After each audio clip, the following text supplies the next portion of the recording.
성경 속 예언의 말씀은 그 당시에만 적용될까요? 아니면 모든 세대에 해당될까요?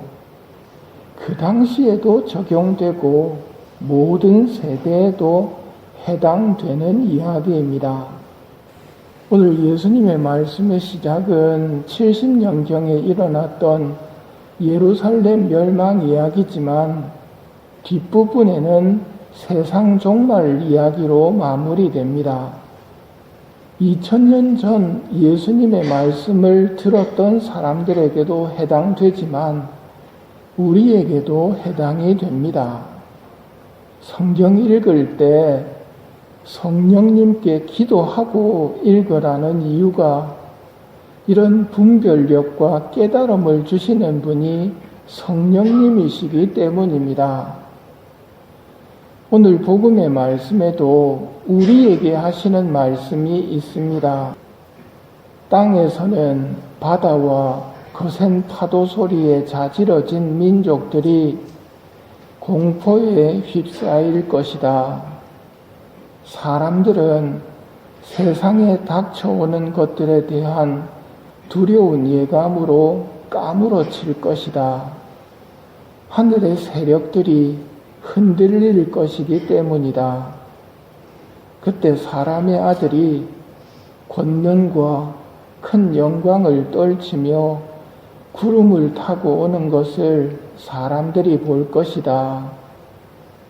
이러한 일들이 일어나기 시작하거든 허리를 펴고 머리를 들어라. 너희의 속량이 가까웠기 때문이다.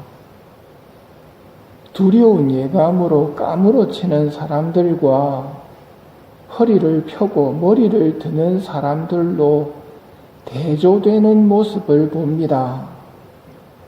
우리나라 8.15 광복절은 우리 민족에게는 해방의 날이지만 패전국의 입장에서는 자기 나라가 망한 날입니다. 이처럼 예수님께서 영광에 쌓여 오실 때 예수님을 거부하던 사람들은 두려움에 떨다가 까무러치겠지만 예수님을 섬기던 사람들에게는 속량의 날이자 하느님 나라로 들어가는 날이 됩니다. 그때까지 우리는 뭘 하면서 살면 될까요? 예수님의 가르침을 되새기며 살면 됩니다. 먼저 앞서 하신 말씀들을 기억합시다. 사두가이들을 깨우쳐 주시며 죽은 이들이 되살아난다는 사실은 모세도 떨기나무 대목에서 주님은 아브라함의 하느님, 이삭의 하느님, 야곱의 하느님이라는 말로 이미 밝혀주었다. 부활이 없다고 생각하는 너희는 크게 잘못 생각하는 것이다. 라는 가르침을 기억하고 살아야 합니다. 또 세상만을 위해 살던 자케오가 보십시오 주님, 제 재산의 반을 가난한 이들에게 주겠습니다 하고 이웃사랑 실천의 결심을 말씀드리자 오늘 이 집에 구원이 내렸다 선언하셨음을 기억합시다.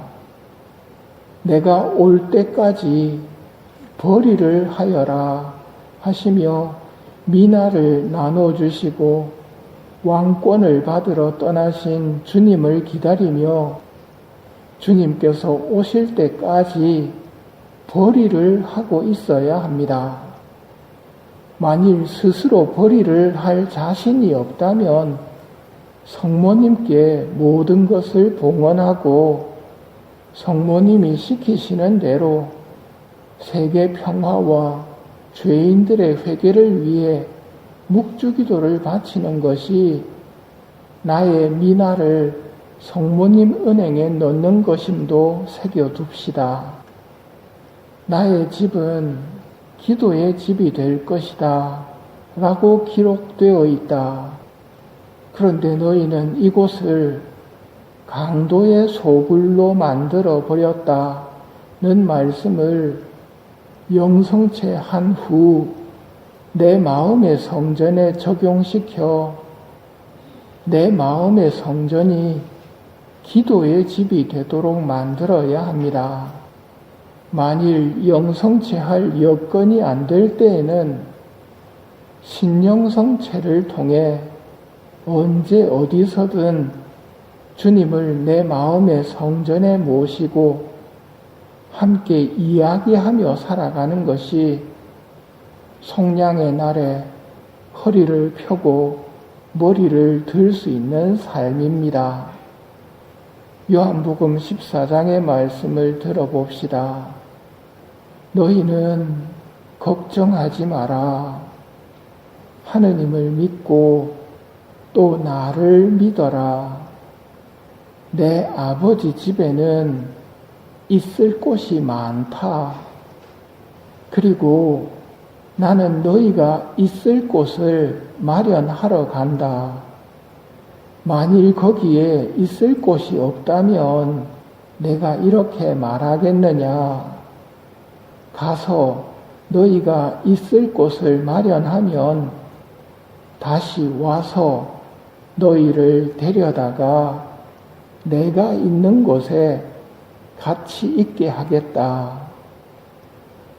예수님의 재림은 내 아버지 집에 너희가 있을 곳이 마련되었다는 소식입니다. 너희가 있을 곳을 마련하러 간다. 너희가 있을 곳을 마련하면 다시 와서 너희를 데려다가 내가 있는 곳에 같이 있게 하겠다. 이것이 예수님의 재림의 의미이고, 그러기에 우리는 그날 허리를 펴고 머리를 들 수 있는 것입니다. 주님께서 오시는 날이 우리 속량의 날이 되고, 우리는 기뻐하며 머리를 들 수 있는 사람이 될 수 있는 은총을 청하며 이 미사를 아버지께 봉헌합시다.